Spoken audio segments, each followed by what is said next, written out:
जीवन जल पकड़ो अनेन कृतेन पुण्यावान ગાતા પ્રજાપતિ પ્રિયતાન મમ મૂકી દો. આપણે કુળદેવી કયા છે એનું ધ્યાન ધરવાનું છે. અસ્તે ગંધમ પુષ્પમ ગ્રહિત્વા આપણા કુળદેવી ધ્યાન ધરશું. આપણે જે કર્મ કરીએ છીએ સૌથી પહેલા પૂજા કરી ભગવાન ગણેશની પૂજા કરી અમારા આ કર્મ કોઈ વિઘ્ન આવે નહીં એની માટે. પછી કલશને સ્મરણ કર્યું કે આજે પૂજા કરવા બેઠા છે તો એના બિયાપમાં અમારા પિતૃનો ઉદ્ધાર થાય અને અમને શું મળે તો પુણ્ય મળે, અમને અમારું કલ્યાણ થાય, અમારા દિવસે દિવસે અમારી પ્રગતિ થાય. બરોબર. અને આયુષ્ય કેવું જોઈએ? સારું જોઈએ, હેલ્ધી જોઈએ.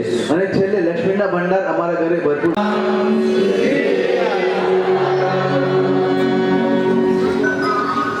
શ્રી હરિ.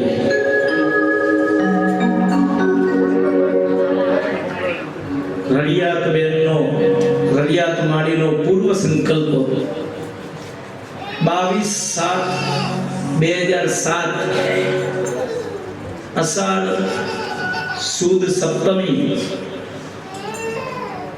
આનંદ દિગે વૃંદાવન ધામ ગોરધનભાઈ વાઢેરની મુખ્ય યજમાન પદે રાખેલી ભાગવત કથામાં સોલંકી પરિવારની પોથી હતી અને એ વખતે રડિયાત માડીએ કીધેલું મહારાજ મારે કથા કરવી છે અને તમારી પાસે કરાવી છે. એ વચન આજે એમના સંતાનોએ પૂરું પાડ્યું છે. ધન્ય છે એ સંતાનો જે પોતાના માતાના આટલા મનના સંકલ્પને આજે પૂર્ણ કરી રહ્યા છે. એ જ સાથે એ રડિયાતબેનના ચરણોમાં વંદન, એ જ સાથે આપના હૃદય કમલમાં બિરાજેલા બાલકૃષ્ણ સ્વરૂપને વ્યાસપીઠના વંદન છે. આવો આ સોલંકી પરિવાર તરફથી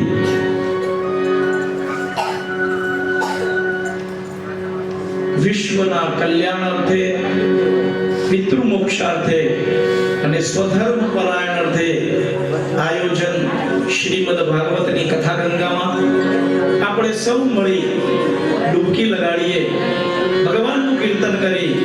આજે સમય તો બહુ થયો છે આપણને, પણ જે સમય મળે એની અંદર 2-4 ગોથા ગંગામાં આજે લગાડી લઈએ અને વાટીને આપણે કથા ગંગાની અંદર પ્રારંભ કરીએ. શ્રી કૃષ્ણ ગોવિંદ હરે મુરારે, હે નાથ નારાયણ વાસુદેવ.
એનું મૂલ્ય કરી શકતા નથી, અને આ તો અમૂલ્ય વસ્તુ છે. શ્રીમદ ભાગવતનું મહાત્મ્ય પદ્મ પુરાણ અને સ્કંદ પુરાણના અંતર્ગત વ્યાસ મુનિએ બતાવેલું છે. એક શ્લોકમાંથી 4 શ્લોક, 4 શ્લોકમાંથી 18,000 શ્લોકનું જ્યારે એમને વિસ્તરણ કર્યું,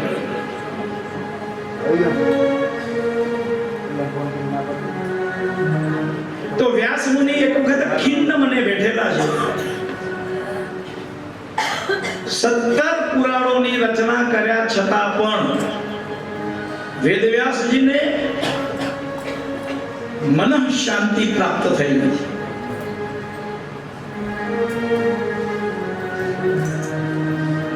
નારદ મુનિ પધાર્યા છે. શ્રીમદ ભાગવતની રચના કરવાનું એમને નિવેદન કર્યું, અને ત્યાં જ વ્યાસ મુનિએ 4 શ્લોક જે એમને નારદ મુનિએ આપ્યા, એમાંથી 18,000 શ્લોક, 12 સ્કંદ, 335 અધ્યાય વાળી આ શ્રીમદ ભાગવતની કથાનું વિસ્તરણ કર્યું, અને એનું મહાત્મ્ય પદ્મ પુરાણ અને સ્કંદ પુરાણમાં બતાવ્યું છે. પહેલા તો આપણે એ સમજવાનું છે કે ભાગવત એટલે શું. આપણે બધી જ જગ્યાએ કથાઓ કરવા માટે જઈએ છીએ, દરેક શ્રોતાઓની કથાઓને આપણે સાંભળીએ છીએ. ભાષ્યતે સર્વવેદાનાં ગીયતે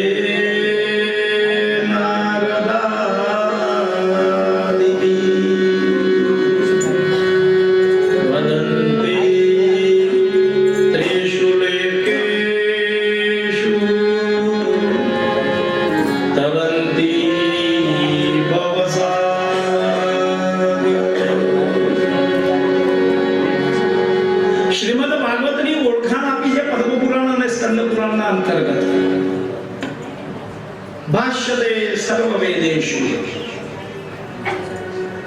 4 અક્ષર છે ભાગવત. ભા એટલે ભક્તિ. ભક્તિ કેવી રીતે કરવી? શું હાથમાં કરતા લઈ લીધા, આખી રાત તંબુળો લઈને બેઠા, બીજાને જાગતા રાખ્યા, આપણે જાગવું, અને એનું નામ ભક્તિ છે. ભક્તિ નિર્મળ ભાવે કરવાની છે. બધા ભેળા મળીને કરીએ તો છે, સુંદર જ છે ભક્તિ, એમાં કોઈ ના નથી, પણ ભક્તિ શ્રેષ્ઠ એ છે જે એકલતામાં થાય. ભગવાનનું ભજન એકલા બેસીને કરે, એકલા હોય, અને જો મનની અંદર કોઈ તુચ્છ વિચારો પ્રાપ્ત ન થાય, અને એ વખતે ભગવાનનું ભજન થાય, તો એનું નામ છે ભક્તિ.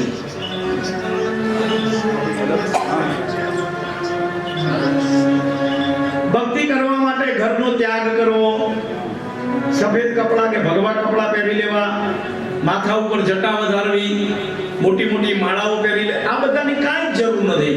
ભક્તિ કરવા માટે ફક્ત નિર્મળ સ્વભાવની જરૂર છે. અરે નિર્મળ સ્વભાવ ન હોય ત્યાં સુધી ગમે એટલા આપણે રાગડા તાણીએ, એ ભક્તિનું કોઈ પુણ્ય શ્લોક સ્મરણ થતું નથી. અને એટલા માટે નવધા ભક્તિ બતાડેલી છે. નવધા ભક્તિમાં સૌથી મોટી ભક્તિ બતાડી છે શ્રવણ. આપણે પોતે ભજન કરવું, એના બદલામાં કોઈકના મુખે ગવાયેલા ભજનને, કોઈકના મુખે ગવાયેલી કથાને શાંત ચિત્તે આપણે સાંભળવું, આ એક શ્રેષ્ઠ ભક્તિ છે. આજે આપણે સાંભળવા તૈયાર નથી, ફક્ત બોલવા તૈયાર છે, બતાવવા તૈયાર છે. હવે આ ભક્તિની, આ કથાની, ગીતની ગંગાને પોતાના શ્રવણ દ્વારા મનમાં ઉતારી, અને મનની અંદર જેમ આપણે ખાઈએ, ખાધેલું પચે, પચે એટલે એમાંથી લોહી થાય, અને એ લોહી જ્યારે આપણી નસોમાં વહે છે, શુદ્ધ રક્ત, અને આપણે આરોગ્યમાં રહીએ, એમ આ ભક્તિ પણ શ્રવણ દ્વારા મનમાં ઉતરે, મનમાં ઉતરી અને પચે, પચ્યા પછી એ જચે, અને જચ્યા પછી આપણા મનમાં જો એ સ્વસે ને તો શ્રેષ્ઠ ભક્તિ છે. હરી બાપુ હરી. ઈચ્છા એ રાખું છું કે આપ સર્વે રોજ સવારે 8 વાગે જ બધા આપણે આ નૈમિષારણ્ય ક્ષેત્રની અંદર આ નામ આપણે આપ્યું આજે નૈમિષારણ્ય ક્ષેત્ર, અને એમાં આપણે બધા હાજર થઈશું. સમય ઉપર આપણે વ્યાસપીઠને સાંભળવાની છે. ભક્તિને સાંભળ્યા પછી પાછું એને મનમાં ઉતારવાનું છે. કઈ રીતે ઉતારવાનું છે? સદગુણ અને દુર્ગુણ દરેક વ્યક્તિમાં છે. આપણે એ કથામાંથી સદગુણ લેવાના છે, અને એ સદગુણ દ્વારા બ એટલે ભક્તિ, એ ભક્તિ કરતા કરતા ગ એટલે જ્ઞાન, એ જ્ઞાન દ્વારા કથા ગંગાને મનમાં ઉતારવાની છે. ધ્યાનમાં રાખજો, એ જ્ઞાન મળ્યા પછી અમે જ્ઞાની છીએ એવું અભિમાન ન થવું જોઈએ, તો નિર્મળ છે ભક્તિ. જય ભગવાન.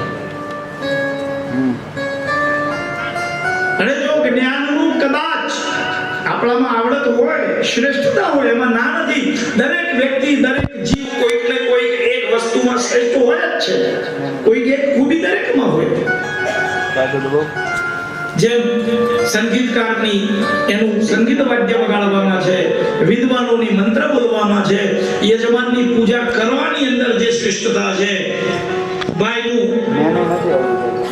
આ બોલેલું બધામાં પ્રસારણ કરવાની અંદર શ્રેષ્ઠતા છે, કેમેરાવાળાની કચકડાની અંદર કંડાળવામાં શ્રેષ્ઠતા છે. એમ જ્ઞાનની શ્રેષ્ઠતા આવે પછી જો અભિમાન ન આવે ને તો અમે જ્ઞાની છીએ, એ અભિમાન જો આવી ગયું તો એ ભક્તિ કામની નથી. નિર્મળ સ્વભાવની ભક્તિ દ્વારા ઉત્પન્ન થયેલા શબ્દોને આપણા મનમાં ઉતારી, અને ઉતારે પછી એની અંદરથી મળતું જ્ઞાન પ્રગટ થાય. આપણી હ્યુમન બોડીમાં, એક માનવ શરીરમાં 2 પ્રકારની નસો છે, ધમની અને શિરા. એમ શબ્દ પણ 2 પ્રકારના છે, મનના ગમતા અને મનના અણગમતા. તો એ ગમતા શબ્દો હોય કે અણગમતા હોય, પણ એમાંથી શ્રેષ્ઠતા આપણા મનમાં ઉતારી, અને એ જ્યારે આપણને પચી જાય, તો જેમ શરીરની અંદરનું રક્ત સૌથી વધારે આપણા મગજમાં જાય છે, એ પહોંચવાનું થોડું ઓછું થાય ને તો ચક્કર આવવા માંડે. એમ જ્ઞાનને પણ આપણા મગજમાં, આપણા પોતાના જે યાદ રાખવાની શક્તિ છે એમાં એને પહોંચાડવાનું છે.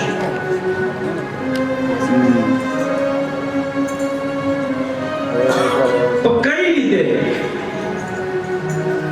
તો ભક્તિ કરતા કરતા જ્ઞાન પ્રાપ્ત કરવું, અને જ્ઞાન કરતા કરતા કરતા કેવું જ્ઞાન? તો કે સાંસારિક જ્ઞાન તો દરેકને થાય જ છે. કેમ કમાવું, કેમ ખાવું, કેમ પીવું, કેમ સંસારને આગળ વધારવો. હા, તો સુભાષિતમાં તો કીધું છે, આહાર નિંદ્રા ભયમય ખુલં ચ સર્વે નરાણાં પશુના સમાન. પશુ પક્ષીઓ, કીટ અને જાનવરો પણ પેટ ભરે છે, આપણે પણ પેટ ભરીએ છીએ. આહાર, ભય, એમને પણ કોઈ અન્ય વસ્તુઓનો ભય છે. નાના પશુને મોટા પશુનો ભય છે, નાની માછલીને મોટા માછલીનો ભય છે, નાના પક્ષીને મોટા પક્ષીનો ભય છે. એમ આપણને પણ સમાજની અંદર રહેતા ખોટા કર્મ કરતા પાપીઓનો ભય છે. મૈથુનમ શક્તિ દ્વારા એ પણ પોતાના સંતાનોને ઉત્પન્ન કરે છે, મોટા થાય છે. એ જ વસ્તુથી આપણા પણ સંતાનો મોટા સંસાર આગળ વધે છે. બરોબર છે ને?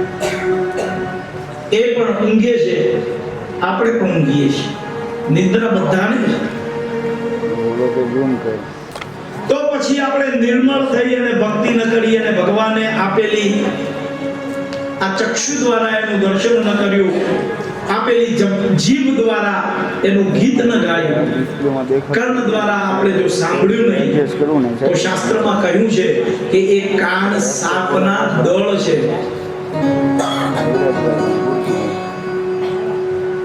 ભાઈ સાંભળતા સાંભળતા કયું જ્ઞાન? તો સાંસારિક નહીં, વૈરાગ્ય વાળું જ્ઞાન. ભાગ બ એટલે ભક્તિ, ગ એટલે જ્ઞાન અને વ એટલે વૈરાગ્ય. વૈરાગ્ય પૂર્ણ જ્ઞાન જો આપણા મનમાં પ્રાપ્ત થાય તો પછી કીધું છે કે એ વૈરાગ્ય થાય ને તો જ ત્યાગ ઉત્પન્ન થાય. ત્યાગ એટલે શું? પરિવારને છોડી દેવો, મા બાપની સેવા છોડી દેવી, હે ઘરમાં બોલ્યો ને વનમાં ગયો ને વનમાં લાગી લાય, એમ કરવું ના. પરમાત્માએ જે જવાબદારીઓ આપણને આપી છે એ નભાવતા એમાં મોહાવશત ન થઈ અને ફક્ત પોતાના ફરજનું, પોતાના અને સામેવાળાના અધિકારનું પૂરતું ધ્યાન રાખવું, કમાયેલા વસ્તુની અંદરથી અર્થ પ્રાપ્તિમાંથી થોડું ઘણું સત્કર્મની અંદર વાપરવું. તો શાસ્ત્રમાં તો નિયમ છે કે ભાઈ તમારે જે કમાવો એટલું તમારે 10મો ભાગ કાઢી દેવો. આ બધી વસ્તુ દરેક જગ્યાએ શક્ય નથી. 10મો ન કઢાય તો કાંઈ નહીં, 5મો ન કઢાય તો બીજો ન કઢાય તો 1, અરે કાંઈ ન કઢાય તો રોજના 2 રૂપિયા, 5 રૂપિયા, 1 રૂપિયો એ પોતાના સ્વકર્મ અને મહેનતથી કમાયેલા એ અર્થ પ્રાપ્તિ થયેલા એ ધનમાંથી એ ત્યાગ કરવા માટે, શુભ કાર્ય કરવા માટે એ જો ધન તમારું વપરાશે એ ત્યાગ થશે.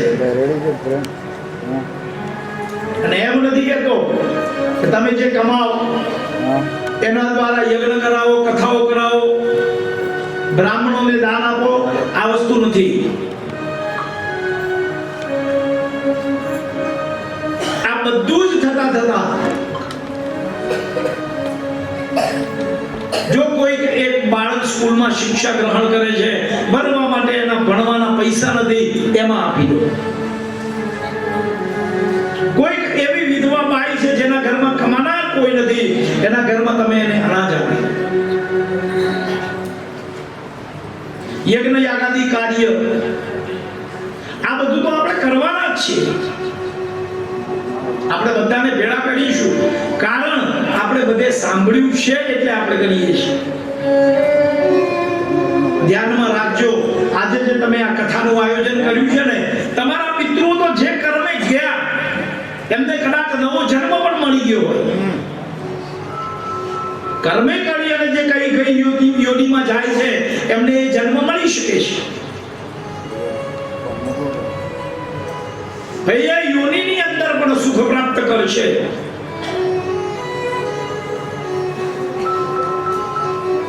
આ કથા ક્યારે અભિમાન કરીને મનમાં એમ નહીં કહેતા અમે અમારા પિતૃઓના મોક્ષ માટે શ્રીમદ ભાગવતની કથા હરિદ્વારમાં કરાવી. જે દિવસે આનું અભિમાન થઈ ગયું ને એ પુણ્યના ઉપર શૂન્ય થઈ જશે. આ કથા તમારા પિતૃના મોક્ષ માટે તો છે જ. એ તો જ્યાં જન્મ એમને લીધો છે, કર્મે કરીને જે યોનિમાં ગયા છે ત્યાં એમને ચોક્કસ સુખ પ્રાપ્ત થશે, એમાં ના નથી.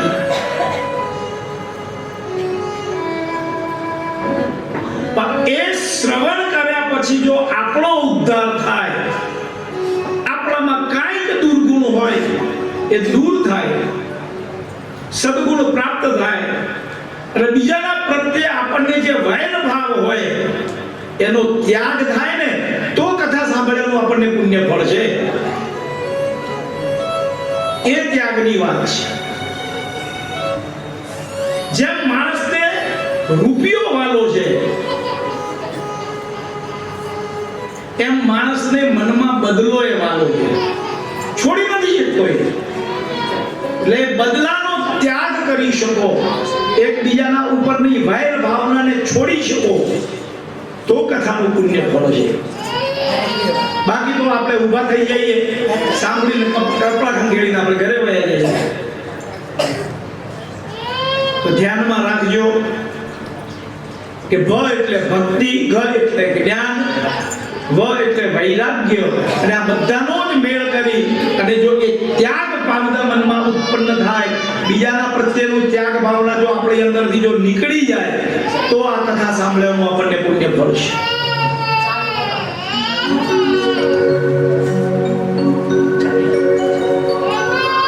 તો પછી કઈ રીતે કરવી એ ભક્તિનો ઉલ્લેખ બતાડ્યો છે. ક્રાલવ્યાલ મુખાગ્રાસો ત્રાસનિર્ણાસહે તવે શ્રીમદ ભાગવતમ શાસ્ત્રમ કલો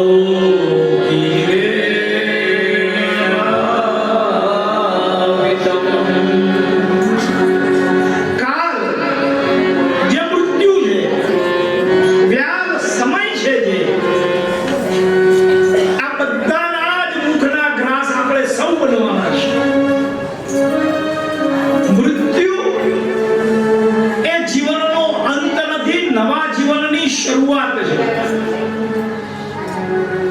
એટલે એવા કર્મથી જીવવાનું છે કે આપણું મૃત્યુ મહોત્સવ બની જાય. કાલ વ્યાલ મુખાગ્રાસ ત્રાસ નિર્ણાસહે તવે. કાલના મુખનો ગ્રાસ બની જઈએ આપણે. શરીરની અંદર પડતા દરેક વસ્તુઓનો આપણને ત્રાસ થાય. શ્રીમદ ભાગવતમ શાસ્ત્રમ કલોતિ કિરેણ એટલે શું? પોપટ.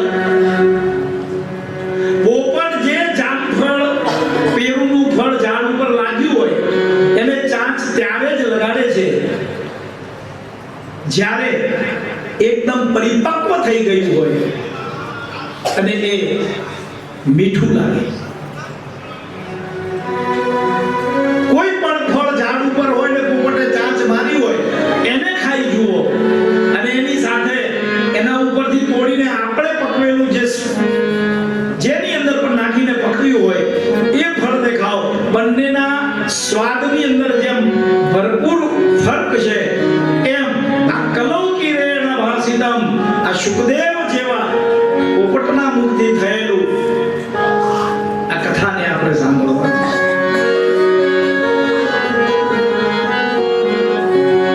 તો પહેલા શ્લોકમાં વ્યાસ મુનિ લખ્યું સચ્ચિદાનંદ રૂપાય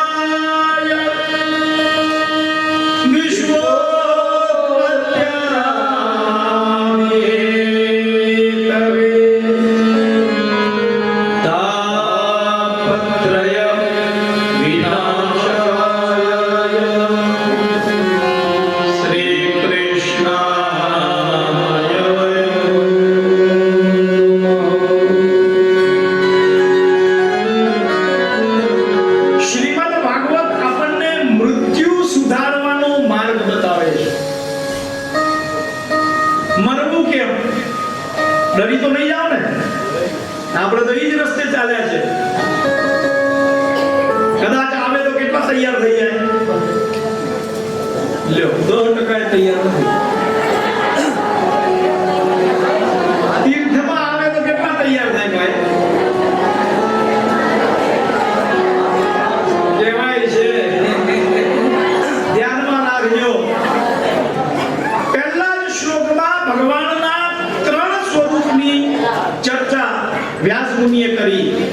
સત ઘરમાં આપણે અનાજ ભરી આપ્યું હોય ને તો એને પાલન કરવા ઉપર આપણને ગર્વ અનુભવાય છે, અભિમાન થાય છે. એક દિવસનું જમવાનું આપ્યું હોય તો પણ અભિમાન થાય છે. અને આપણી એકદમ વાલી વસ્તુ આપણાથી અળગી થઈ જાય, વિરહ એનો આપણે અનુભવીએ છીએ. આ બધામાંથી જ ભગવાન પર છે. એ ત્રણ સ્વરૂપની અંદર હંમેશા આનંદમાં રહેવા વાળા છે. એને ક્યારે પણ મનની અંદર કોઈ દિવસ દુઃખ પ્રાપ્ત કર્યું નથી.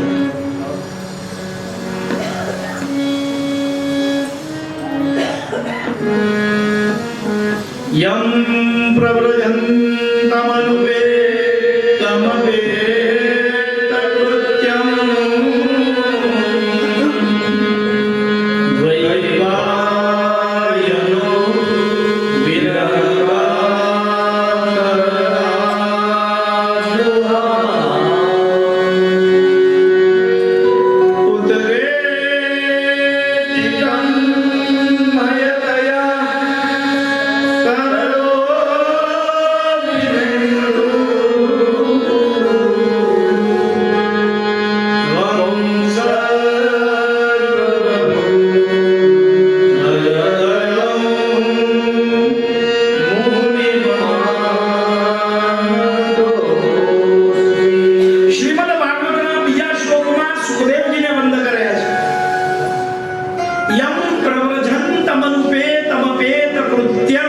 જ્યાં એક જગ્યા ઉપરથી જાય છે એ જગ્યા ઉપર ફરીવાર પાછા ક્યારે આવતા નથી.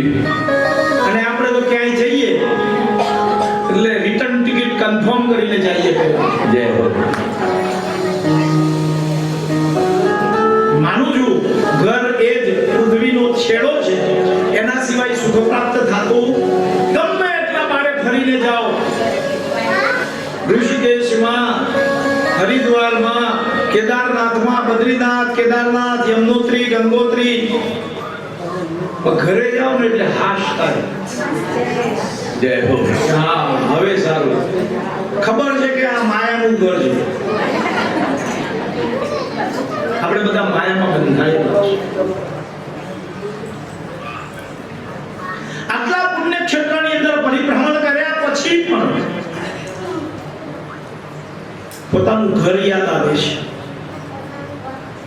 સુખદેવજી તો એવા છે કે એકવાર જે માર્ગ ઉપરથી પસાર થાય પછી ફરીવાર પાછા ત્યાં જાતા નથી. संत को साधु को चलता भला.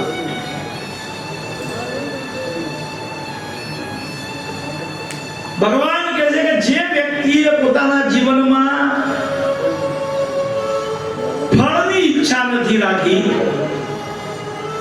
એ વ્યક્તિ જીવનની અંદર આગળ વધે જ છે.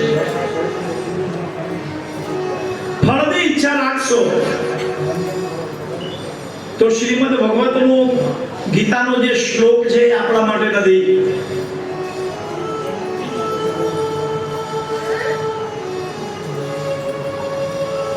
કે કર્મ કરતો જા, હાથ મારતો જા, અને કર્મનું ફળ તો નિશ્ચિત મળે જ છે. સરોવર તરોવર સંત જન ચોથાઈ મરસે બેગ, પરમાર્થ के कारणे तो चारे घड़ियों दे. સુખદેવજી મહારાજ પરમાર્થ કરવા માટે નીકળેલા છે અને પરમાર્થ કરે છે એ માણસને ક્યારે પણ એ જગ્યા ઉપર ફરીવાર પાછું જવાનું ઈચ્છા થતી નથી.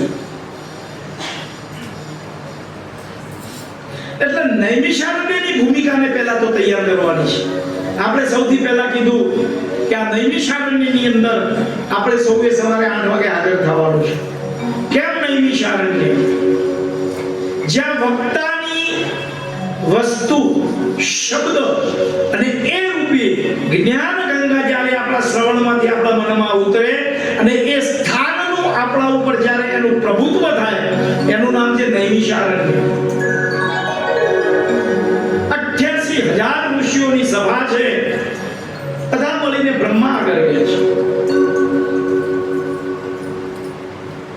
ઋષિ મુનિઓએ કહ્યું અમારે 1000 વર્ષ ચાલે એટલું મોટું સત્ર કથા ગંગા કરવી છે, અમને સ્થાન બતાવો.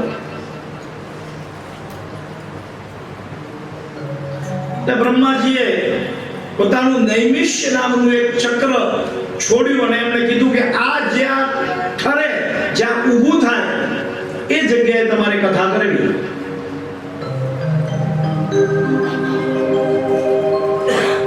અને એ ચક્ર જ્યાં ઠર્યું એ સ્થાનનું નામ પડ્યું છે નૈમિષારણ્ય. એવું આપણું આ કચ્છીલાલ આશ્રમનું નૈમિષારણ્ય સ્થાન, આપણે એને નામ જુઓ, નામ જ્યાં સુધી ન પડે ત્યાં સુધી એનું મહત્વ નહીં સમજાય. નામ સમજમાં પડવું જોઈએ. નામ વગરની વસ્તુ ક્યારે જ્ઞાન આપતી નથી. એટલે નૈમિષારણ્યની અંદર જ્યારે એમને કથા કરવાનું તો સ્થાનનું નામ આપવું પડે. નૈમિષે સુતમાસીદા નવ વિવાદ્ય મહામતે કથામૃતં રસાસ્વાદં કુશલ શૌનકો બ્રવીત.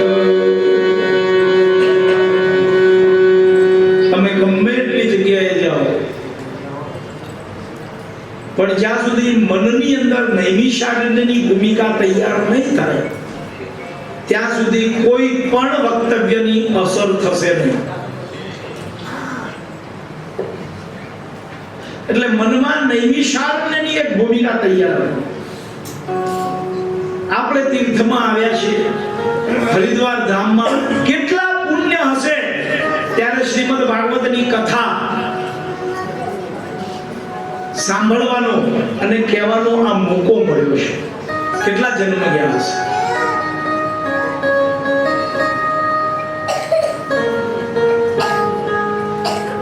ચોર્યાસી લાખ યોનિઓના જન્મમાં કયા જન્મમાં આપણે હશું, કોઈને ખબર છે કે આ જન્મ છે સૌથી પહેલો મનુષ્યનો કે આ છેલ્લો જન્મ મનુષ્યનો? હા, એવું બ્રહ્મણાયું ભાંગ્યા વિના રે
પદ્મ પુરાણની અંદર અને સ્કંદ પુરાણમાં જે મહિમા બતાડ્યો છે એમાં એક વખતે નારદ મુનિ ફરતા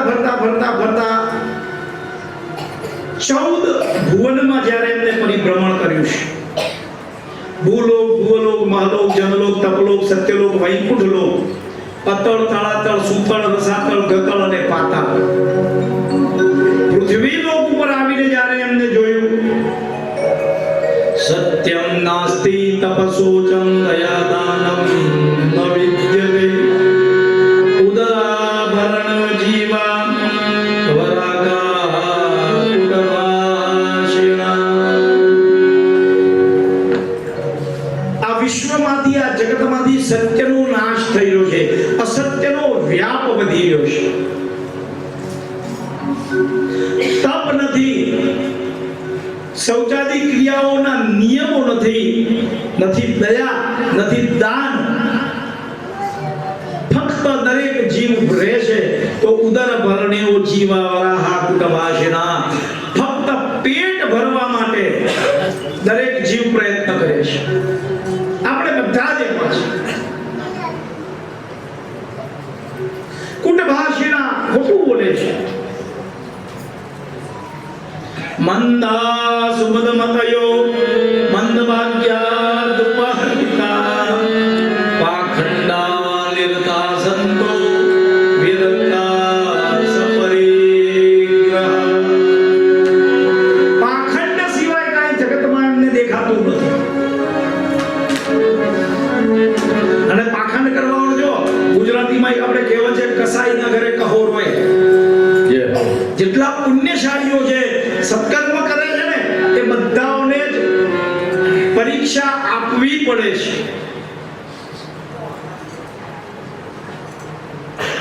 સોનાના ટુકડા કરીને વેચી નાખીએ ને તો એ તોલાનો ભાવ એટલો જ હોય સાહેબ, એમાં ઓછો થાય નહીં. પણ તાંબાના લોટાને ભંગારમાં વેચવા જાય તો 2 હથોડા મળે ને એટલે કિલોના ભાવમાં લે. એ સોનાને પોતાની મૂલ્ય ટકાવી રાખવા માટે એ અગ્નિમાં તપવું પડે છે, એ પથ્થર ઉપર ઘસાવવું પડે છે, એ સાચું છે એનું એને પ્રમાણ આપવું પડે છે, તો એનું મૂલ્ય ટકી રહે છે. આપણે સત્ય છે એ પ્રમાણ આપવા માટે તો આપણે છે જ નહીં. પ્રમાણ ક્યારે આપવું પડે? જ્યારે આપણે કોઈ જૂઠને સત્ય કરવાની સાબિતી કરતા હોઈએ. બાકી સત્ય તો છાપરે ચડીને પોકારશે કે સાચું જ છે આ. અને ત્યાં એમને એક તરુણીને જોઈ છે. તરુણી પ્રભુતાગે શાદકો બુદ્ધિદાયકઃ કન્યા વિક્રિણ્યો લોભા દંપતીના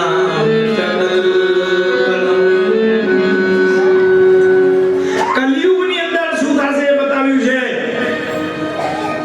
કે નાની નાની ઉંમરની અંદર બાળાઓ, બાળિકાઓ, બાળકો બધા પોતપોતાના મન વચ્ચે મનમાં આવશે એ રીતે વર્તશે. સગો ભાઈ બાજુમાં રહેતો હશે ને એનું નહીં માને, પણ શાળાનું માનશે. આ મારા ઘરની વાત નથી. શ્રીમદ ભાગવતના મહાત્માના પહેલા અધ્યાયમાં 33મો શ્લોક છે. તમે જોઈ શકો છો ક્યારે પણ આ ગ્રંથમાં. તરુણી પ્રભુતાગે શાલક બુદ્ધિદાયક કન્યા વિક્રયણો લોભા દંપતીના ચકલ. પોતાનો ભાઈ બુદ્ધિશાળી નહીં લાગે, સારો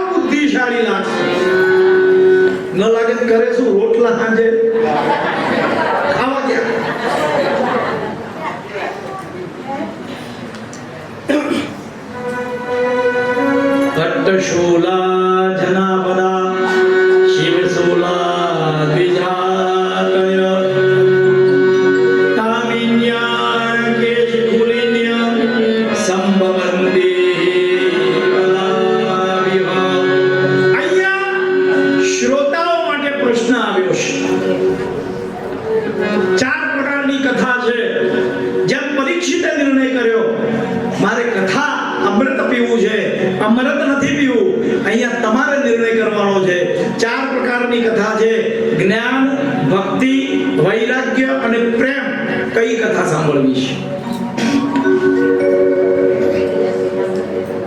પડી ગયા ને વિમાસનમાં? ચાર પ્રકારની કથા, બે પદ્ધતિની કથા, એક નારદ પદ્ધતિ, એક વ્યાસ પદ્ધતિ. નારદ પદ્ધતિની અંદર કથા થાય, શ્રોતાઓએ કાંઈ બોલવાનું નથી, ફક્ત સાંભળવાનું છે. અને વ્યાસ પદ્ધતિમાં કથા થાય એનો નિયમ છે કે જો કાંઈ કેવું લાગે તો શ્રોતા પ્રશ્ન વ્યાસજીને કરી શકે છે. આ બે પદ્ધતિ અને ચાર પ્રકાર, જ્ઞાન, ભક્તિ, વૈરાગ્ય અને ત્યાગ. બોલો કઈ કથા સાંભળવી છે આપણે?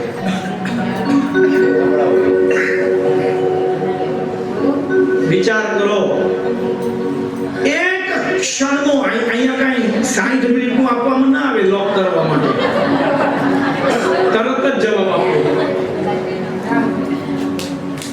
એટલે આપણે જે કથા કરવાની છે ને એ સાચી કથા કરવાની છે. ફક્ત ઇમોશનલી મા બાપને આમ રાખો, ભાઈઓ સાથે આવી રીતે રહ્યો, આવી રીતે. આ બધી જ વસ્તુ દુનિયાને બધાને ખબર છે મા બાપ સાથે કેમ રહેવું, પોતાના સ્વજનો સાથે કેમ વર્તવું, એ બધાને પોતાના સ્વાર્થમાં ખબર છે. અને ગમે એટલું કથામાં કહો ઘરે જઈને ઈ કરવાના છે જ. પણ આપણે કથા આ ઇમોશનલી કથા કરવાની. આપણે ખાલી ભજન ગાઈ અને અહીંયા રાધે રાધે કરીને નચાવવાના. આપણા મનમાં એક જ ધ્યેય છે. તમને બધાને અત્યારે સંકલ્પ કરાવ્યો છે, સોલંકી પરિવાર સાથે જેટલા સાંભળે છે એ બધાના જ પિતૃઓને મોક્ષોને ઉત્તમ લોક પ્રાપ્ત. આપણે કથા શ્રીમદ ભાગવતના શ્લોક ઉપર જઈને કરીશું. બોલો, નાચવાનું નહીં આવે ને ભજન નહીં આવે તો હાલશે? રામભાઈ ઘરે વયા જાવ, કામ નથી એનું. હમણાં અમે ડોંબિવલીમાં કથા હતી ને તો મુકેશમાં કહેતા હતા, હિંમતભાઈ આવ્યા હતા કથામાં, તો કે મારા થોડા ભજન લઈ લો ને. તો મેં કીધું ડાયરા વાળાને બોલાવો ને, વ્યાસપીઠની શું જરૂર હતી? સમજ્યા તમે? ધ્યાનમાં રાખજો. કથા આપણે એ કરવાની છે જેના દ્વારા આપણને પુણ્ય ફળ પ્રાપ્ત થાય. હજુ તો મહાત્મા ચાલુ છે, કથા ચાલુ થઈ નથી. અને ત્યાં નારદ મુનિએ એક અવાજ સાંભળ્યો છે, ભો ભો સાધો શાંતિષ્ઠ મંચિતામપિ નાશયા દર્શનમ તવ લોકસ્ય સર્વધા દહરમ. ભો ભો સાધો શાંતિષ્ઠ, હે સાધુ, હે મહાત્મા, ક્ષણ તમે ઊભા રહો. નારદ મુનિએ પાછા વળીને જોયું, એક તરુણી યુવા સ્ત્રી બેઠી છે, બાજુમાં બે એના બાળકો સૂતા છે અને બંને વૃદ્ધ છે.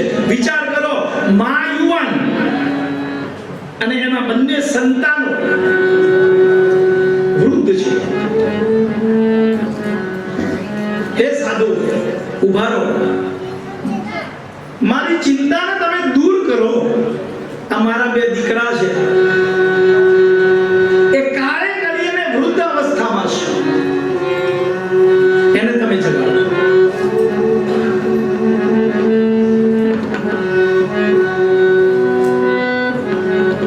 બહુધા તવ વાક્યેન દુઃખ શાંતિં ભવિષ્યતિ યદા ભાગ્યમ ભવેત ભૂરે ભવતો દર્શનમ તદા. નારદ મુનિએ પૂછ્યું, પણ તું છે કોણ દેવી? તો કે હું ભક્તિ છું.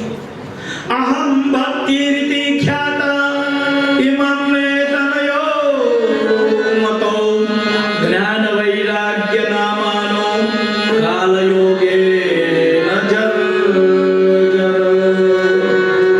હે મુનિ, મારું નામ ભક્તિ છે અને આ મારા બે સંતાન છે. જ્ઞાન અને વૈરાગ્ય કાળે કરી અને બંને વૃદ્ધ થઈ ગયા છે. વિચાર કર્યો છે નારદ મુનિ કે માં છે યુવાન અને સંતાનો વૃદ્ધ.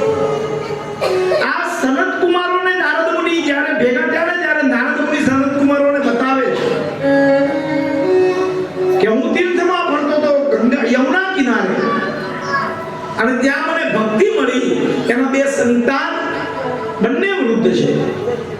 ઘણા વેદના ગાન કર્યા, ઘણા શ્લોક બોલ્યા, એની થોડીક અસર થઈ, ઊભા થયા, બગાસું ખાઈને પાછા સૂઈ ગયા. ભક્તિને વધારે વિશેષમાં પૂછ્યું એટલે ભક્તિ ઉત્પન્ન આએંગે આએંગે રામ આએંગે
જાગૃત થતા નથી.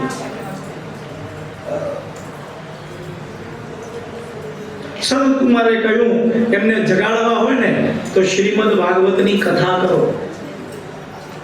એમ આપણા અંદર પડેલા જો જ્ઞાન અને વૈરાગ્યને જગાડવા હોય અને એ ભક્તિ રૂપી આપણા આત્માને જો ખુશ રાખવો હોય ને તો ભાગવતી કથા સાંભળો. અને નારદ મુનિએ તરત જ તમે હજુ એક જવાબ તો આપ્યો જ્ઞાન ભક્તિ વૈરાગ્ય કે ત્યાં હે બરોબર ને? હા, તો પછી શ્લોક ઉપર ચાલીએ. જ્ઞાન જોવે છે ભાઈ. જ્ઞાન આવે પછી મનમાં અભિમાન ન થઈ જવું જોઈએ કે અમે જ્ઞાની છીએ. અમે જ્ઞાની છે એનો મતલબ કે અમે અભિમાન નથી કરતા ને. આ કેસો એનું નામ એક અભિમાન જ છે. એટલે મનમાંથી ત્યાગ કયો થવો જોઈએ? હા, અપમાન રૂપી ઝેરને પીવાની શક્તિ રાખો તો જ જ્ઞાનની કથા સાંભળજો. નહીં તો અહીંયા તો ભાઈએ કંઈક કહી દીધું એટલે એના હારેના વ્યવહાર બંધ. એવી કથા નહીં કરતા. એને જ્ઞાનની કથા ન કહેવાય. જ્ઞાનની કથા એ છે કે કદાચ મોટા ભાઈએ બે શબ્દ કહી દીધા તો એને પચાવી લેવા, અને કદાચ નાનાએ કહી દીધા તો એને બાળક સમજીને માફ કરી દે. બોલો, આ માટે તૈયાર છો ને? કેટલા જણા સંકલ્પ કરશે આ કથામાં કે મોટાઓનું માટલું નહીં લગાડીએ ને નાનાઓ ઉપર ક્રોધ નહીં કરીએ? એમાં સમજીને બોલજો. આ તો તમે અવધૂતને વચન આપી રહ્યા છો. આ પીઠ અવધૂત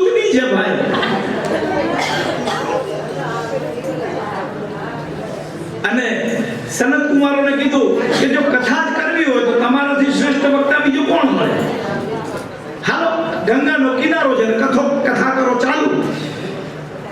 નારદ મુનિ કથા બેસાડવાના છે. આ જ્યારે ખબર પડી એટલે એક જગ્યાઓથી બધા જ ઋષિ મુનિઓ આવ્યા છે ગંગા કિનારે. આજે આ બધા ઋષિ મુનિઓ આવ્યા છે ગંગા કિનારે. આ સનત કુમારની કથા અને એ ભક્તિ મહાન, જુઓ ભક્તિઓ કેટલી છે. જ્ઞાન અને વૈરાગ્ય કરતા તો વધારે છે. માતાઓ વધારે છે ને પુરુષો તો ઓછા છે. તો કરે શું? એ માતાઓની ઈચ્છાઓ પૂરી કરવા માટે એમને ત્યાં મહેનત કરવી પડે છે. નહીં તો અહીં આવી ગયા એવા તો કોઈ નથી આવ્યા ને કે સોલંકી પરિવારે અંતુભાઈએ કથા બેસાડી એટલે આપણે વ્યવહાર છે એટલે જવું પડે, કોથળી ઉપર 5 રૂપિયા મૂકવા પડે, નહીં તો સોલંકી પરિવારને માઠું લાગશે. એવા હોય આમ પાછળ રહેજો. વ્યવહારમાં કથા નહીં, વ્યવહારમાં કથા ન થાય, કથા મનથી થાય. સત્યાદિ ત્રિયુગે બોધવા વૈરાગ્યો મુક્તિ સાધકો કલો તું કેવલા ભક્તિ બ્રહ્મ સાયોગ્યકારિણી. કથા કરવાની સત્પુરાણી સનત કુમારોએ જેવો પ્રારંભ કર્યો, ઋષિ મુનિઓ બધા આવ્યા છે, કથા ચાલુ છે. અને એ વખતે શ્રી કૃષ્ણ ગોવિંદ હરે મુરારે હે નાથ નારાયણ ગોવિંદ હરે મુરારે હે નાથ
મારી માં એક બ્રાહ્મણના ઘરે દાસીનું કામ, વાસણ ઘસવાનું, ઝાડુ મારવાનું, કચરો કાઢવાનું, ઓછા મારવાનું કામ કરતી. ચતુર્માસમાં એના ઘરે સંતો, એ સંતોની સેવા કરે અને એમાં હું પણ સાથે જાઉં, એના કામની અંદર હાથ વધાવું અને પછી જે સંતો જમી લે એટલે એના પતરાળા જે મળે એમાંથી એમની આજ્ઞા લઈને હું પ્રસાદ. ધ્યાનમાં રાખજો, પૂર્વજન્મની કથામાં નારદ બોલ્યા છે એમની આજ્ઞા લઈને પ્રસાદ લેતો, નહીં તો એઠું ખાવું તો હેમાંદ્રીમાં પાપ ગણાવીશ. પત્ની પોતાના પતિનું એઠું ન ખાઈ શકે, ખાતા હો તો બંધ કરી દેજો. બાળકો એક બાજુ કર્યા, પત્નીને પણ 3 જગ્યાએ પોતાના પતિનું એઠું ખાવાની છૂટી છે એક લગ્નના મંડપમાં જ્યારે કંસાર ભક્ષણ કરાવે ત્યારે, અને એમાં પછી ડોશીઓ એમ કે મોઢા સુધી લઈને પાછું લઈ લે, ખાતો નહીં. એટલે જીવનની શરૂઆતમાં પહેલા જ દિવસે મોઢે આવેલા કોળિયા ઘરવાળી ખેંચી જાય. આ થયું ને, કોઈને રોકતા ડોશીઓ જ રોકે, પછી મારા અમારામાં ખવડાવતા નથી. લે એ વિધિનું નામ જ છે કંસાર ભક્ષણ. ખાવા દેજો. બીજી જગ્યા છે, જ્યારે તમે યાત્રા સ્થાનમાં આવ્યા હો, તમારી પાસે કોઈ વાસણ પોષણ નથી, અને એ વખતે પત્ની પોતાના પતિના એ થાળીમાં સાથે જમી શકે. અને ત્રીજી જગ્યા છે અનાયાસ કાળે, જ્યારે તમારી પાસેથી દરેક વસ્તુઓ છિન્ન ભિન્ન થઈ જાય, કાંઈ ન હોય, અને ત્યારે પતિ પત્ની એક સાથે એક વાસણમાં જમી શકે. આ ત્રણ જગ્યા સિવાય શાસ્ત્રમાં પત્નીને પણ પોતાના પતિનું એઠું ખાવાની છૂટી નથી, રજા નથી, નહીં ખા. અને એ વખતે સંતો જ્યારે ચોમાસું સત્ર પૂર્ણ થયું એટલે આ તો બધાને ખબર પડી. જય હો. સંતો જ્યારે પાછા જતા હતા ચોમાસું પૂર્ણ કરીને, અને એ વખતે મેં કીધું કે મને સાથે લઈ ચાલો, અને સંતોએ કીધું છે કે પ્રભુ તમારી માથે તમારા માનો જીવનનો ભાર છે. એક બાળક એની માં અને પિતા જીવે ને ત્યાં સુધી એ બાળકના માટે એક જવાબદારી છે. અમે તમને સાથે ન, એ વખતના સંતો એવા નહોતા કે ગમે તેને ચેલો બનાવી લે, સાથે કોથળો લઈને ઊંચા કરીને નીકળી જાય. કાળે કળી. અને મારી માતા એક દિવસે સવારે અંધારાના સમયમાં ગાયને દોવા જાતી હતી, સર્પ ઉપર પગ પડ્યો, સર્પ કરડ્યો, અને એનું દેહાંત થયું.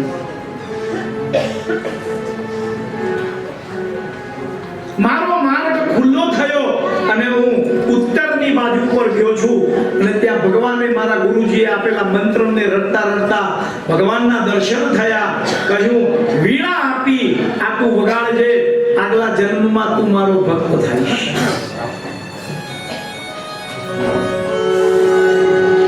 પણ કથાને આગળ વધારતા વધારતા એમાં પદ્મ પુરાણમાં કીધું છે, તુંગભદ્રા તટે પૂર્વમ ભૂપત્તન્નમુત્તમ યત્ર વર્ણા સ્વધર્મેણ સત્યા સત્કર્મતત્પરામ લોકવાર્તા ગુરુરમ પ્રાયશો બહુજલ્પિકા સુરાચર્ય દુર્વેશો કૃપણા કલહ પ્રિયા.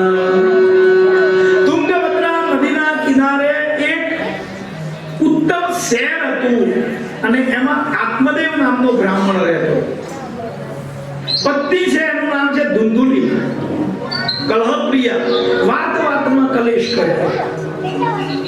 ઓલો માંડ ઓફિસ થી કે દુકાનેથી આવ્યો હોય આખો દી કરીને કટિંગ, ને હવે આવે હાંજે પાણી નું આપે ચાલુ થઈ જાય. એને શાંતિથી પાણી પીવા દેવો, બેસવા દેવો, જમાડો. પતિ સુધી મન સુધી પહોંચવાનો માર્ગ છે ભોજન. કોઈને કહેતા નહીં, આ તો તમે ઘરના છો એટલે કહી દો. અને એને પ્રેમથી જમાડો, અને જમતા જમતા ધીમે ધીમે કહો કે આવા હમણાં 60 હતા ને 58 થયો છે, અને વળી પાછા વધી જશે એટલે આપણે 2 તોલા લઈ લઈએ. એમાં કામ થઈ જશે. આ હસતા હસતા જ્ઞાનની વાતો કહું છું તમને, તમારે જ્ઞાનની કથા સાંભળવી. એમ પોતાના પતિને પત્નીનું વ્યાખ્યા કઈ કરી છે શાસ્ત્રમાં? કાર્યેષુ મંત્રી કર્મેષુ દાસી ભોજેષુ માતા શયને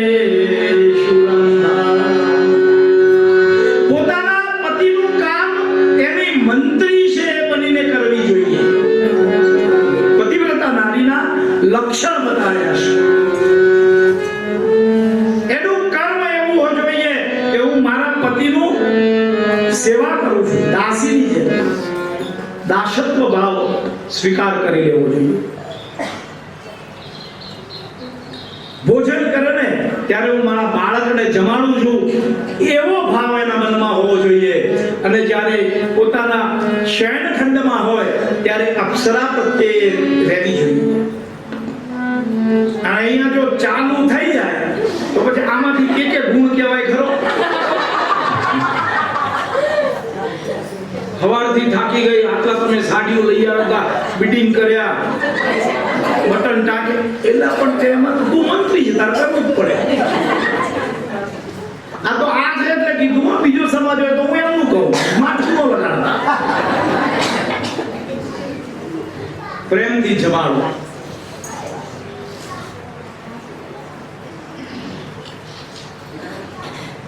ક્લેશ છે ને એ ઘરના સુખને હળી નાખે છે. અને ક્લેશનું નિર્માણ સ્ત્રીઓ દ્વારા જ સંસારમાં થયું છે. એક દ્રૌપદી જમીનમાંથી પેદા થઈ, એક સીતા અગ્નિમાંથી પેદા થઈ. એક દ્રૌપદી બોલી એટલે મહાભારત સર્જાણું, અને એક સીતા ચૂપ રહી એટલે રામાયણ સર્જાણું. બે સ્ત્રીઓના ભાવ છે. એક અગ્નિમાંથી પેદા થઈ પણ બોલતી નથી, એક જમીનમાંથી પેદા થાય છે તો બોલે છે. અને બંનેને પાછી પોતાની સંતાન જન્મ થાય તો મારે તો આવું થાય તો હું શું કરું? એટલે એ પોતે થોડા ધનમાં નીચે હતી, એટલે એને એમ કીધું કે એ ફળ તું મને ગાયને ખવડાવી દે, અને હું ગર્ભવતી છું, એ બાળક જન્મશે હું તને આપી દઈશ, તું મને કાંઈક એમાં આપજે. ગાયને ખવડાવી દે. પણ સંતનો આશીર્વાદ ક્યારે પણ વ્યર્થ નથી જતો. એટલે એના પેટ દીકરો જન્મ્યો છે, એનું નામ પડ્યું છે ધુંધુકારી. અને ગાયને પણ એ વખતે વાછડો જન્મ્યો ને એનું નામ પડ્યું છે ગોકર્ણ.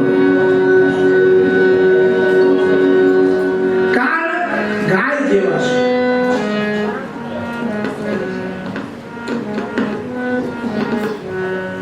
ને એ વખતે ત્યાં ધુંધુકારી એવો ખલ થયો છે કે સ્મશાનમાં પિંડ ખાઈ જાય છે.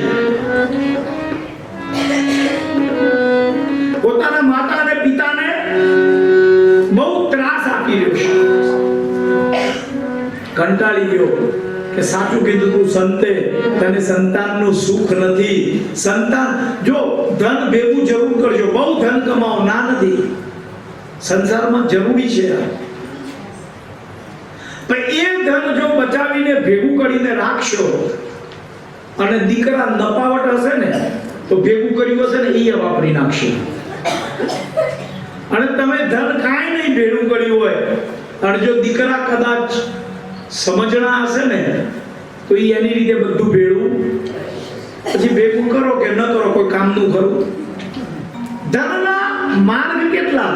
તો એક સત્કર્મ, બીજું સફેદ કોટમાં, અને ત્રીજું નાશ.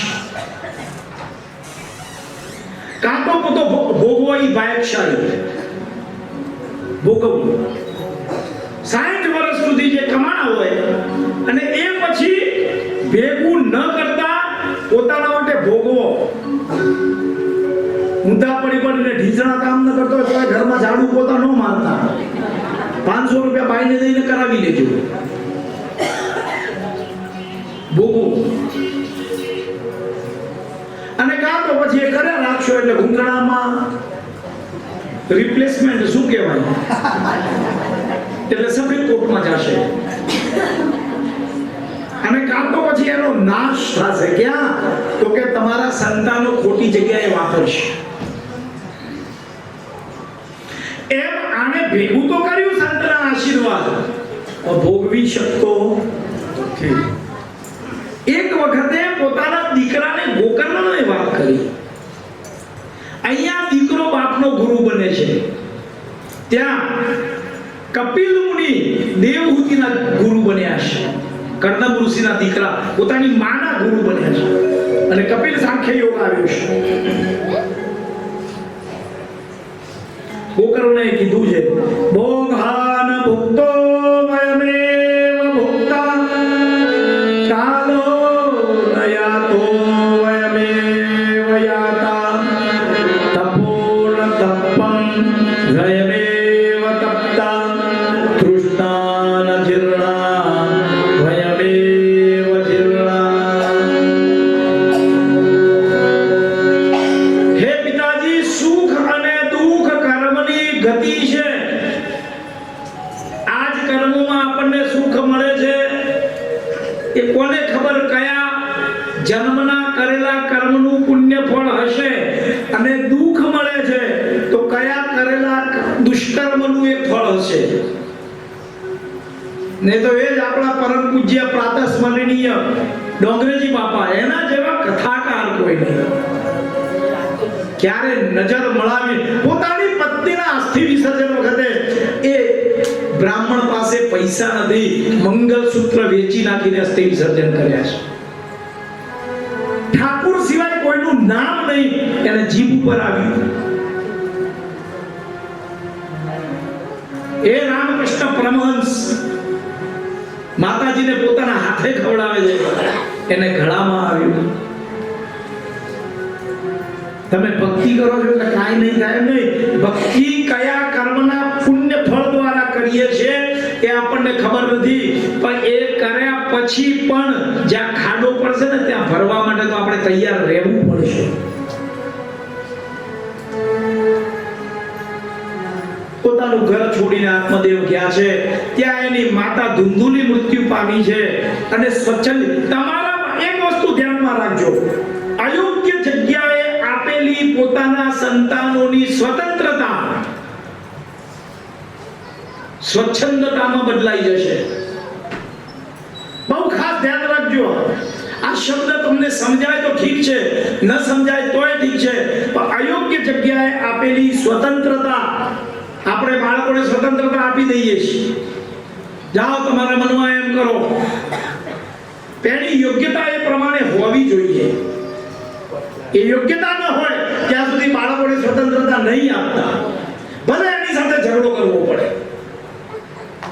પણ અયોગ્ય જગ્યાએ જાય બાળકોને તમે સ્વતંત્રતા આપી દેશો ને, એ બાળક તમારું સ્વચ્છંદ બની જશે અને મનમાં આવશે ને એવા વ્યવહાર કરશે.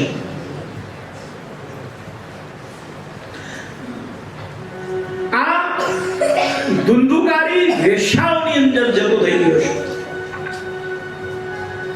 હવે આને શું લેવા દેવા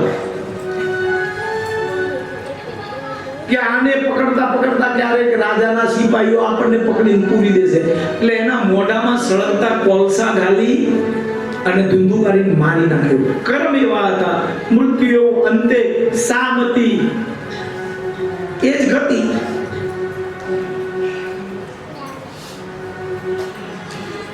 અને એક વખતે ગોકર્ણ ફરતા ફરતા પોતાના ગામમાં આવ્યા, પોતાનું ઘર ખંડેર થઈ ગયું છે, એમાં પ્રવેશ કર્યો. જોયું તો ત્યાં એક પ્રેત છે, રડે છે રાત્રે. અને ગોકર્ણએ પૂછ્યું કોણ છે, સામે આવો. તો હું તારો ભાઈ ધુંધુકારી, મારું કમોતે મોત થયું છે, મારો જીવ આત્મા ભટકે છે, મને મોક્ષ નથી મળતો. એટલે ગોકર્ણે કીધું કે તારું આ બધું થયું, તારું તો શ્રાદ્ધ પિતૃ શ્રાદ્ધ ગયાજીમાં કર્યું તું, તારો મોક્ષ ન થયો. ગયા શ્રાદ્ધ શતેનાપી મુક્તિને ન ભવિષ્યતિ ઉપાયમરમ કંચિત વિચારમ સાંપ્રતમ.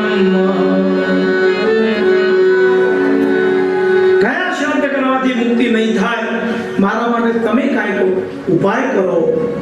અને ગોકર્ણ સૂર્યનારાયણના શિષ્ય છે. પ્રાર્થના કરીને સૂર્યને પૂછ્યું. સૂર્યનારાયણે આજ્ઞા કરી છે તમે શ્રીમદ ભાગવતની કથા. તુભ્યં નમો જગત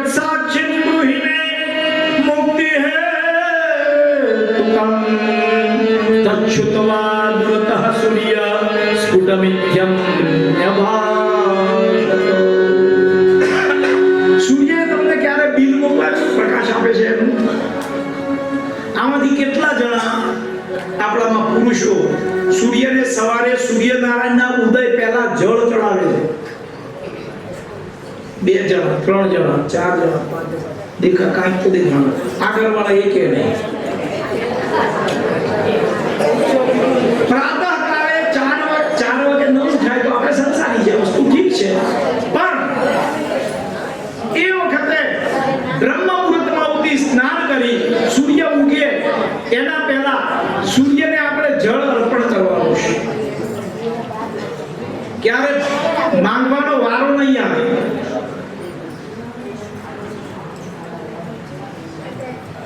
આપણા ઘરે દીકરો થાય ને તો સૌથી વધારે ખુશ સૂર્યનારાયણ થાય છે. ક્યારેક તો જળ ચડાવશે.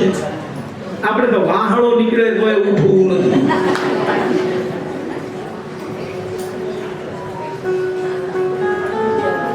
સૂર્યને જે પૂજે છે દારિદ્રો તો પજાયતે, દરિદ્રતા નહીં આવે ઘરમાં.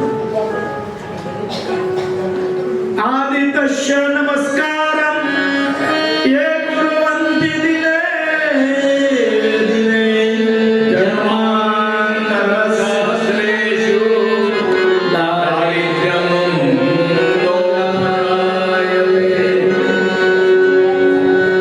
શ્રીમદ્ ભાગવતં મુક્તિ સપ્તાહં વાચनं કુરુ ધીમે સૂર્યાત્વયં સર્વં ધર્મરૂપ વિશુતમ.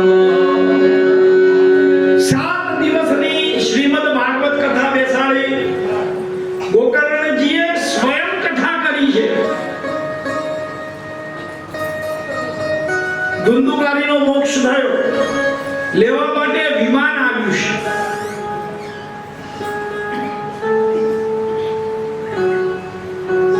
હવે બધા શ્રોતાઓ બેઠા હતા અને અત્યારે કોઈ વિમાન આવે ને એકાદન લઈ જાય તો બધા કહે ને કે કથા તો અમે બધાએ સાંભળી, તો એકને કેમ ભાઈ વિમાન લેવા આવ્યું, બધાને કેમ નહીં થાય કે નહીં? હવે આ જેટલા ભાઈઓ છે સોલંકી પરિવારમાં બધાએ ભેગા મળીને કથાનું આયોજન કર્યું. હવે એક વ્યક્તિ શ્રદ્ધાપૂર્વક કદાચ એ ભાઈઓમાં સાંભળતો હોય અને આવતા વર્ષે એના ઘરે કદાચ જો મર્સિડીઝ આવે તો કે મહારાજે આમાં કાંઈક રાખ્યું લાવો, એને સારું સંભળાવું ને અમને મહારાજ તો હું ગુનો ભાઈ, કારણ કે આ ભોંગામાંથી અવાજ તો બધાને સરખો આવે. સાંભળ્યું બધાએ છે, નિયમપૂર્વક સાંભળ્યું નથી. જેને નિયમ રાખીને સાંભળ્યું છે ને એટલે એને ફળ પ્રાપ્ત થયું છે.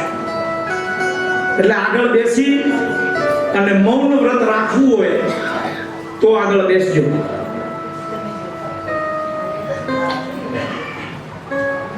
કારણ કે સાધુની ક્ષણ, અન્ન ક્ષેત્રનો કણ અને કોઈ વક્તાનું શબ્દનું એક અણ એટલે એનો વર્ણ અલંકાર એ જો રહી ગયો ને તો ભગવાન માફ નથી કરતો.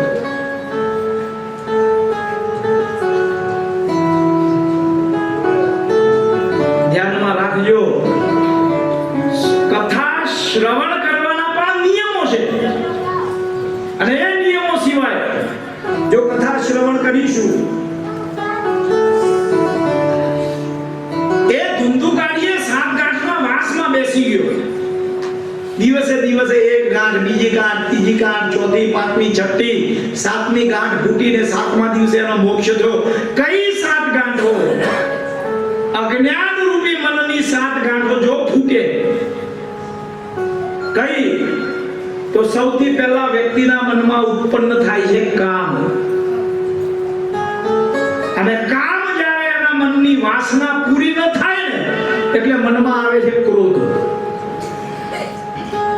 અને એ ક્રોધને પૂર્ણ કરવા માટે આપણે શું કરીએ છીએ? એને પંપાડીએ છીએ, કરીએ છીએ મોહ. પણ મોહ શો નથી થાય તો કે લોભ હોય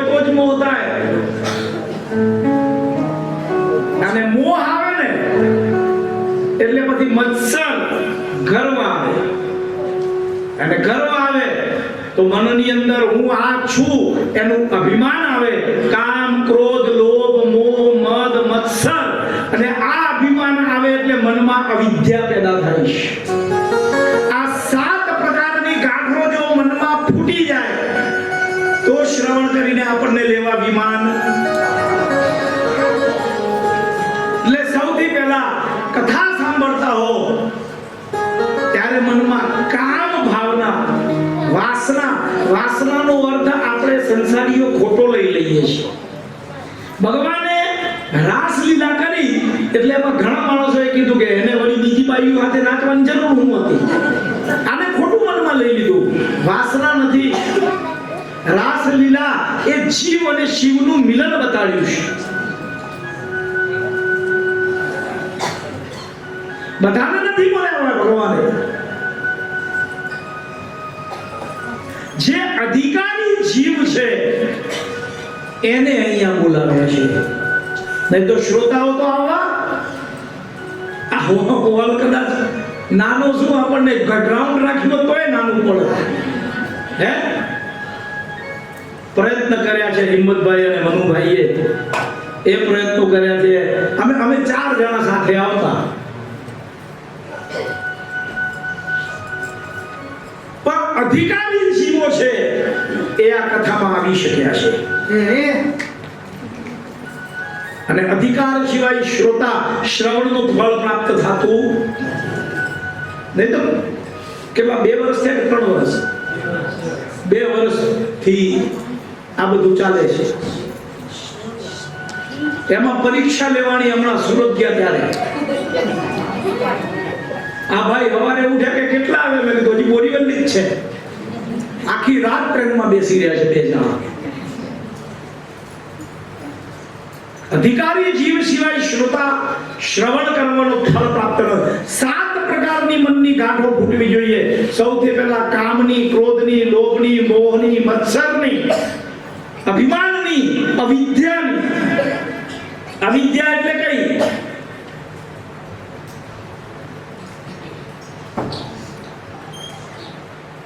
કથા બધાની સાંભળતા હશે. દરેક વક્તા પોતાના ગુરુના જ્ઞાન પ્રમાણે અને શીખ્યા પ્રમાણે કથા કરતા હોય. હવે આપણને કોઈ બીજા વક્તાની કથા મગજમાં ઉતરી હોય. એક વખતે તાનસેનની પાસે એક માણસ ગયો કે મારે તમારી પાસે તબલા શીખવા. શંભુપુરી એને કીધું શું લેશો? તો કે 12 મહિના લાગશે ને 10,000 રૂપિયા મહિને લાગશે. ત્યાં એક બાળક આવ્યું અને એને કીધું મારે તબલા શીખવા છું કે 1,000 રૂપિયા લાગશે ને મહિનામાં શીખવાડી દઈશ. ઓલો વિચાર કરે કે મને 12 મહિના લાગશે ને મહિને 10,000, આને 1,000 રૂપિયા મહિનામાં શીખવાડી દેશે. એટલે કુતૂહલવશ થઈ તાનસેનને પૂછ્યું કે આટલો ફરક કેમ? કે તને નહીં સમજાય. એ કયો તો ખરા, એટલા માટે તું જ્યાં પહેલા શીખીને આવ્યો છે ને એ કાઢવાના મને 11 મહિના લાગશે. જે આપણા મગજમાં અન્ય જગ્યાએથી સાંભળી દેખાદેખી કરીને જે અહીંયા ઘૂસ્યું છે ને એને કાઢવામાં 6 દિવસ જશે સાહેબ. અને 7મા દિવસે ખબર પડશે કે કથા કરી. એવું ન થાય. બાળક એના મગજમાં કાંઈ છે જ નહીં, એને સીધું શીખવાડવાનું છે.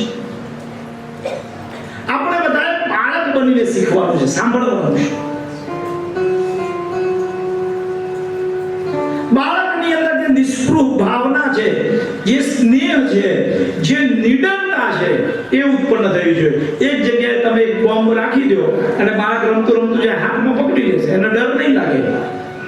પણ આપણને બાજુમાં ન જાય, ડર છે. કારણ કે આપણે મનુષ્ય બનીને જન્મ્યા જરૂર છે, મનુષ્ય બનીને મરતા નથી.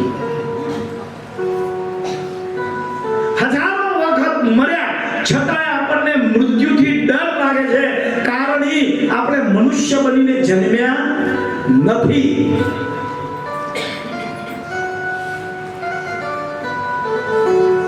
અને મનુષ્ય બનીને જો મરતા આવડે તો મૃત્યુનો ડર તો લાગે જ નહીં. એ જન્મ આપતી વખતે પ્રસૂતાએ જે વેદના વેઠી છે ને, એ તો પ્રસૂતાને ખબર છે કે જન્મ વખતે એને વેદના કેટલી થઈ છે. એ વેદના એ જન્મ લેનાર બાળકે પણ ભોગવી છે. ફક્ત પ્રસૂતાને જ વેદના થઈ છે એવું નથી. એ જન્મ લેતી વખતે એ બાળકને શરીરમાં કઈ ભાન નથી, મચ્છર ચાકળ કરડે તો એ પડ્યા રહેવું પડે મલમૂત્રની અંદર. બધી જ વેદનાઓ એને પણ ભોગવી છે, પણ એ વેદનાઓ એને યાદ નથી રહેતી, એટલા માટે એ વેદનાઓ પ્રત્યેની એની લાગણી નથી. જ્યારે એ પ્રસૂતાને એ બાળકને જન્મ આપવાની વેદના યાદ છે, એટલે પોતાના સંતાનો પ્રત્યે એનો પ્રેમ હોય છે.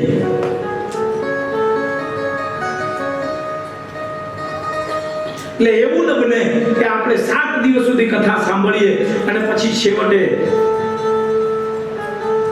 કથા કોઈ ખોટી હોતી નથી.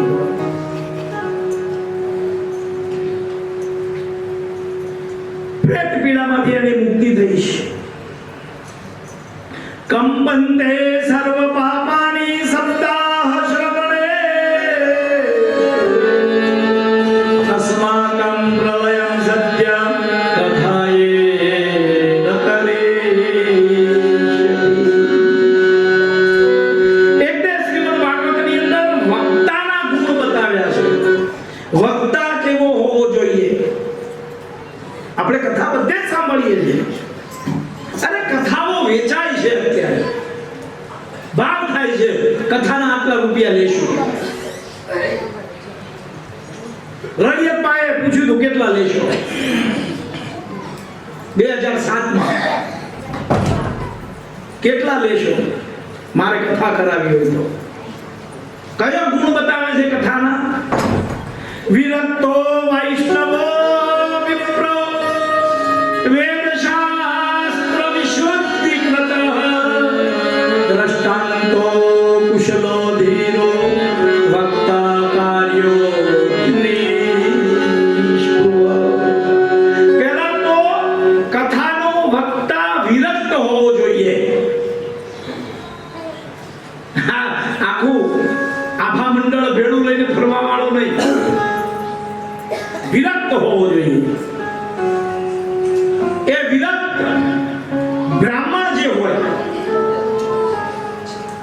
અત્યારે તો આપણી ઘણી માતાઓ પણ કથાઓ કરે છે, બધા આપણે સાંભળીએ છીએ. ભગવાનનું પ્રવચન કરવામાં કોઈ દોષ નથી. અન્ય જ્ઞાતિના વ્યક્તિઓ પણ કથાઓ કરે છે. ભગવાનનો સત્સંગ કરવામાં કોઈ દોષ નથી. વ્યાસપીઠના અધિકારી નથી. આ શ્રીમદ ભાગવત લખે છે. શું લખ્યું છે? શબ્દનું વ્યાકરણ સમજવા જો. વિરક્તો પુલ્લિંગ આવી ગયું એટલે ત્યાં સ્ત્રીઓ વ્યાસપીઠ પર બેસવાની ના પાડે છે. વિરક્તો પછી લખ્યું વૈષ્ણવો વિપ્રો. વૈષ્ણવો કયો વૈષ્ણવ? નરસિંહ મહેતા જેવો.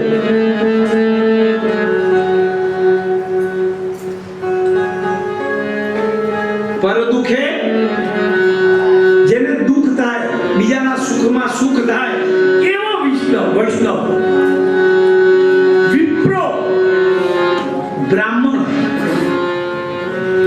વેદ શાસ્ત્ર વિશુદ્ધિ કૃતઃ. વેદ અને શાસ્ત્રનો નિપુણ હોય, બોલવામાં એની શુદ્ધતા હોય. દ્રષ્ટાંતો કુશલો ધીરો. દરેક પ્રકારનું કથામાં દ્રષ્ટાંત આપી અને ફરીવાર પાછો એક જગ્યાથી રિટર્ન જઈ પાછો જઈને ફરીવાર કથા ચાલુ કરી. દ્રષ્ટાંતો કુશલો ધીરો વક્તા અતિ નિષ્પૃહ. કેવો વક્તા હોવો જોઈએ? નિષ્પૃહ. આટલા રૂપિયા લઈ છે બોલવો જોઈએ. આપણે કેટલા દેવાના છે? એ નહીં. મને રડિયાત બેનના શબ્દને તમે પાડ્યો અને એ ₹1.25 જે હું અત્યારે ગણવા માટે મનુ કાકા કેટલે પહોંચે? એક દિવસની અંદર દક્ષિણા પૂરી ન થાય તો ડબલ આપવાની આશા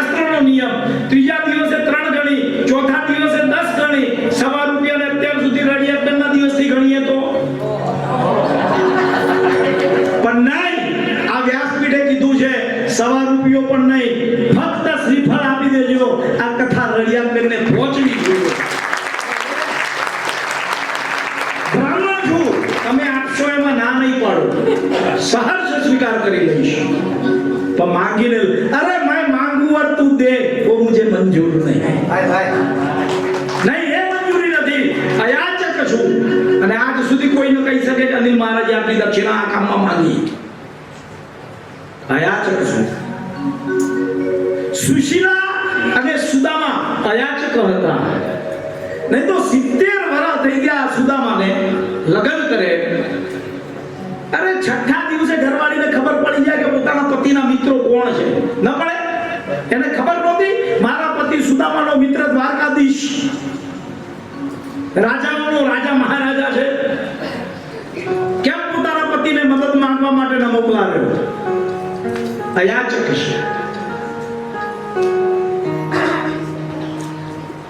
तू दे मैं मांगू और तू दे वो मुझे मंजूर ये देता है मेरा शाह. અને શ્રોતાઓને પણ નિયમ આપેલો છે. કયો? કામ ક્રોધ મદમ માનમ મત્સરમ લોભમેવ દંભમ મોહમ તથા દ્વેષમ દુરયે ચ કથાવ્રતે.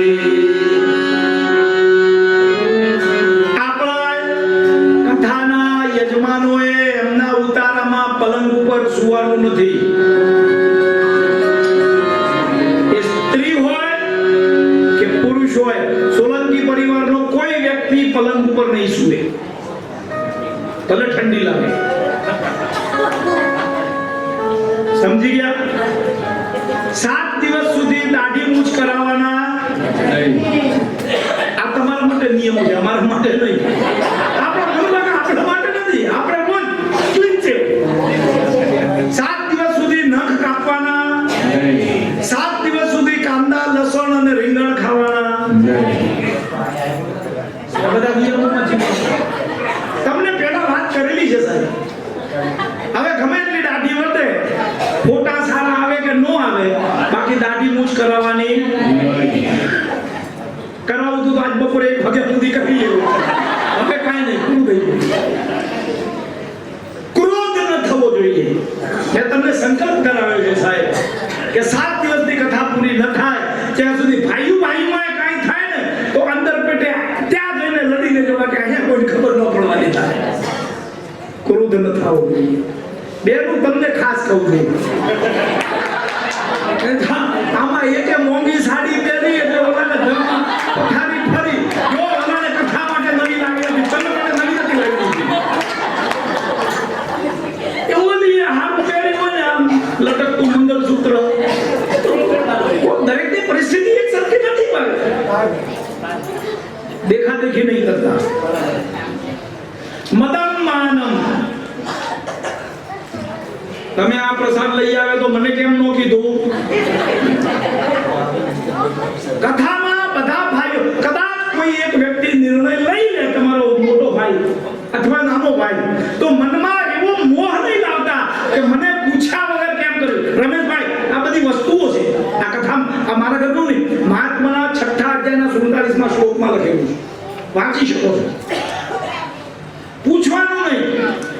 આપણી કથા છે, તે જે નિર્ણય કર્યો એ સાચો. અને પછી મત્સરમ, લોભ મનમાં, અવિદ્યા પેદા ન થવી જોઈએ.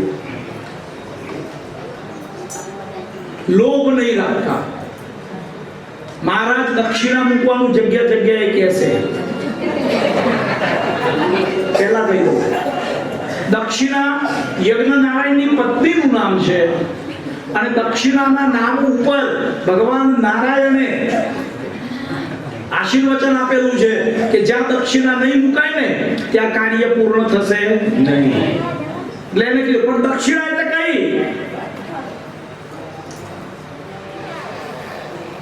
શ્રદ્ધા રૂપી દક્ષિણા. તમે 1 રૂપિયો મૂકજો પોથી ઉપર કે બ્રાહ્મણોને આપજો, પણ શ્રદ્ધાથી આપજો. પ્રદક્ષિણા કરજો પણ શ્રદ્ધા હોય તો જ કરજો, નહીં તો સ્ટેજ ઉપર ખોટા હા, નહીં તો હાથમાં માળા લઈને લે મણકો આવ્યો, લે મણકા અને ફરતા એમ નહીં કરતા. મોટી ગણતરી કરવાનો કોઈ રૂપિયાની જરૂર અહીંયા કોઈ બોલી બોલવાની નથી, બોલવાની ને આપણે બોલવાની કોઈ બોલી બોલવાની. સહર્ષથી પોતાના રીતે શ્રોતાઓને એમ ઈચ્છા થાય કે અમારે કાંઈ પોથી પર મૂકવું છે કે બ્રાહ્મણો દેજો, કોઈ વાંધો નહીં. સાધુ સંતોને દેવું છે તો દેજો, પણ કોઈના કીધાથી નહીં. અહીંયાના આયોજકો સોલંકી પરિવારનો એક વ્યક્તિ તમને એમ નહીં કે તમે મૂકો નહીં, તમને બ્રાહ્મણો કે દંભમ મોહમ તથા દ્વેષમ. તમે જેને આમંત્રણ આપ્યું છે એ આવ્યા કે ન આવ્યા, આમંત્રણ નથી આપ્યું એને ખોટું લાગ્યું કે ન લાગ્યું, આ બધા દ્વેષને ભૂલી જાજો. જેને મનમાં રાખવું હોય એના ઘરે રહ્યો. આ એ તો વિજય દુરૈચ કથા વૃત્તિ. તમારી વૃત્તિ કથાની અંદર રચી રહે એ રીતે કથાને શ્રવણ કરો. ભક્ત્યા વિમોચે નિગમ કલ્પતરો ગલિતં બલમ શુકમુખાદમૃતાવસૈયતં પિબત ભાગવતં રસમાલયં મુહુરહો રસિકા ભૂમિભા. કેવું ફળ છે આ? ફળ તો છે પણ રસ ભરેલું ફળ છે, એને પીવાનું છે. ફળને પીવાય નહીં, ખવાય. કેરીના રસને પીવાય પણ અંદર ગોટલી છે. આ તો કયું છે જેને સુખદેવજી નામના પોપટની ચાંચ લાગી છે, અંદર બીજ નથી અને ફક્ત રસથી ભરેલું છે. સ્વર્ગે સત્યે ચ કૈલાસે વૈકુંઠે નાશ્યતમ રસ અત પિબતો સદભાગ્યા મામ મામંત કહે. સ્વર્ગમાં રસ નથી, વૈકુંઠમાં નથી, કૈલાસમાં નથી, અને એટલા માટે પ્રેમથી આ રસને પીજો. સોલંકી પરિવાર તમને રસ આ પીવડાવે છે. અસારે સંસારે વિષય વિષસંગ કોલ્યઃ ક્ષણાદ ખેમાર્ધ પિબત શુભગાથા તુલસુધામ. આખો શ્લોક નહીં, શ્રીમદ ભાગવતમાં આપણે ઘણાની કથાઓ સાંભળીએ છીએ. 7 દિવસની કથામાં 70 શ્લોકનું પઠન વક્તાઓ નથી લેતા. આપણી કથા તમે ચોઈસ કરી છે જ્ઞાન માટે, એટલે શ્લોકનું નિરૂપણ થશે. અને શ્લોક આખો નહીં તો અડધો, અડધો નહીં તો પા નહીં તો એનો અડધો, એનો અડધો. અરે ફક્ત એક શબ્દ સચ્ચિદાનંદ એ રીતે સાંભળશું તો આપણી આ કથા સાર્થક થશે. આપણને કેટલા વાગ્યા સુધીનો સમય છે? છેલ્લો શ્લોક આજનો અને મહાત્માનો. રસ પ્રવાહ સંસ્થેન શ્રી સુકેન કથા કંઠે સંબધ્યતે સહ વૈકુંઠે પ્રભુ ભવે. વૈકુંઠમાં પણ જે પ્રાપ્ત નથી એવી કથામાં સોલંકી પરિવારે આપ સૌને તેડાવ્યા છે. તો આવતીકાલે સવારે 8:30 વાગે ફરીવાર કથા ગંગા વહેતી થશે. ત્યાં સુધી આજની વ્યાસપીઠને આપણે વિરામ આપીએ. 2 ઘડી માટે હરિકીર્તન કરી અને વ્યાસપીઠની શબ્દોને વિરામ આપીએ. કુંજ મેં બિરાજે ઘનશ્યામ રાધે રાધે.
ગંગા વહેતી થાય ત્યાં સુધી ભગવાનની આરતી કરી પ્રસાદ લઈ પ્રેમથી આપણે અન્નક્ષેત્રમાં પ્રસાદ લેશું.